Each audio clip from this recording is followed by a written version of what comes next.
a reptilian humanoid that dwells in the water. The Kappa is both a terrifying and at times friendly creature, with web-like hands and feet, a beak and shell on its back like that of a tortoise, and a strange indent holding a pool of water on the top of its head. These are some of the features that make up this bizarre character of Japanese folklore, and the inspiration for today's sculpture. Hello there friend, my name is Jackie, and this is jackyllofhyde presents the Yokai series. I always like starting off by creating a nice armature base, using wire and building it out with the help of aluminum foil and tape. I'm putting aside the head and shell for later, since I want to start on the body first.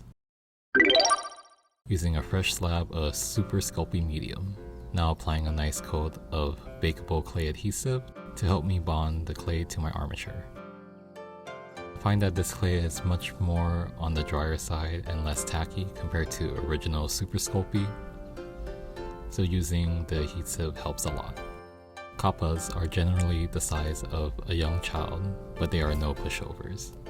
They are much stronger than a grown man, easily ripping apart a human body so they can feast on their victims. You can, however, avoid being eaten by a hungry Kappa with an offering of cucumbers as well, a favorite snack of theirs. So for the body, I mostly wanted a small and slender frame with some animal-like features.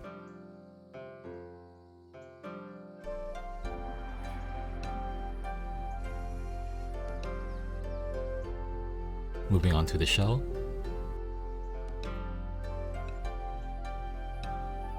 I'll need a nice smooth surface before building up all those lovely textures and details. Another fun fact about the Kappa is that they have 3 anuses, which is fine, I guess.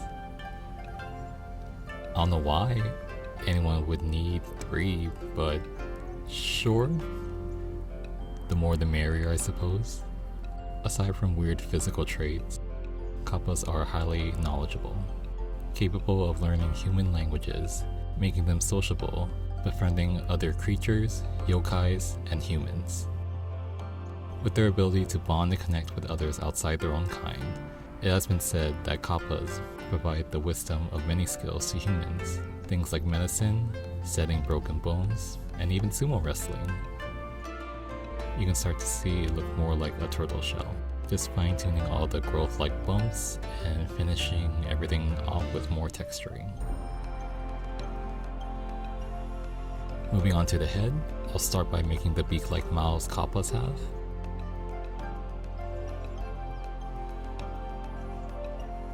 Now rolling out some tiny balls of clay for eyes.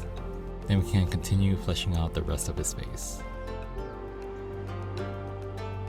Halfway through this face sculpt, I realized the indented space on the top of his head is much too small for my liking. So we're gonna fix that.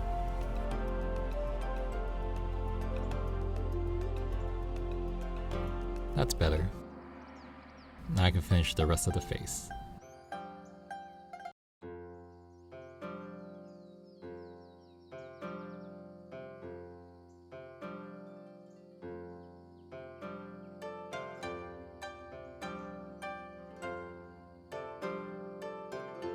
As a last minute detail, I decided to add some pointed ears. They kind of remind me of goblins, so having pointed ears was just a neat little touch for visual appeal. For the hair, I will need the help of my clay extruder.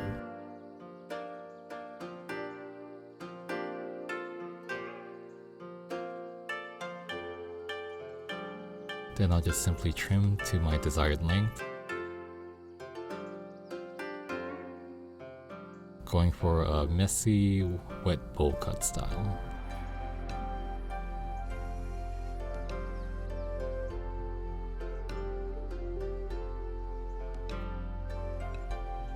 Jumping back to the body, I will finish the hands and feet with Cosclay. I will split this into a 2-part bake by making the fingers first.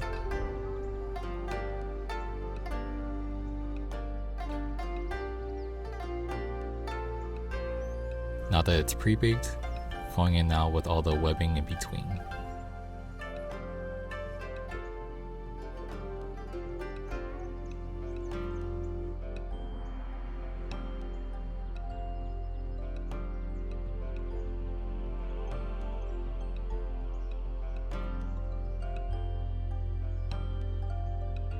Now I can finally attach the head.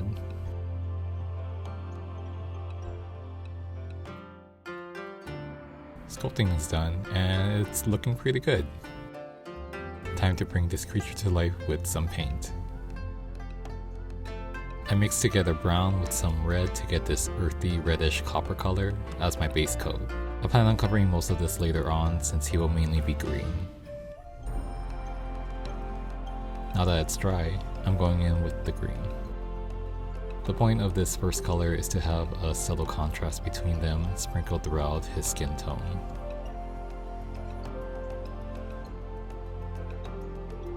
This tone of green is looking a bit too bright, so I'll be going over everything with a wash of this dark blue-green to even it out.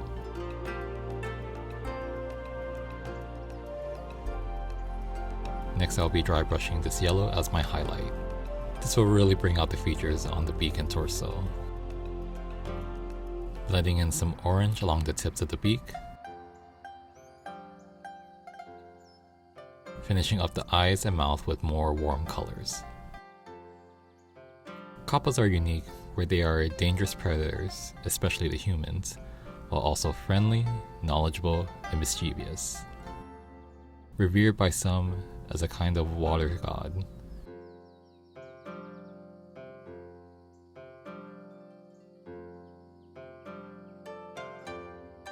Just about done with this paint job, adding the final color to the shell.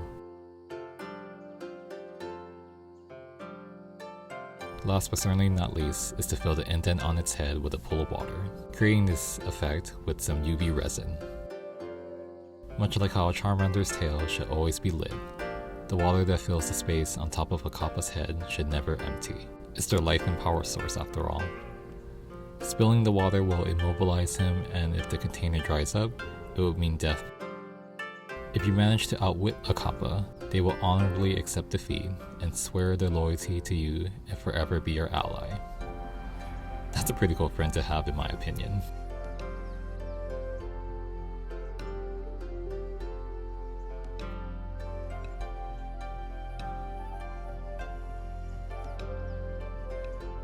That's pretty much it, so I think we're ready for the final look.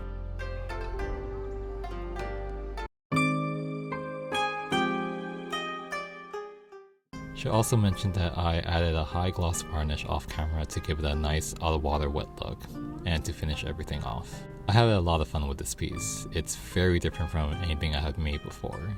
It's also the first of many yokais I plan on making for my channel, so definitely be on the lookout for this ongoing series throughout the months. If you enjoyed this video, leaving a like or comment would help me out greatly, and please share this video with someone you know that would appreciate it.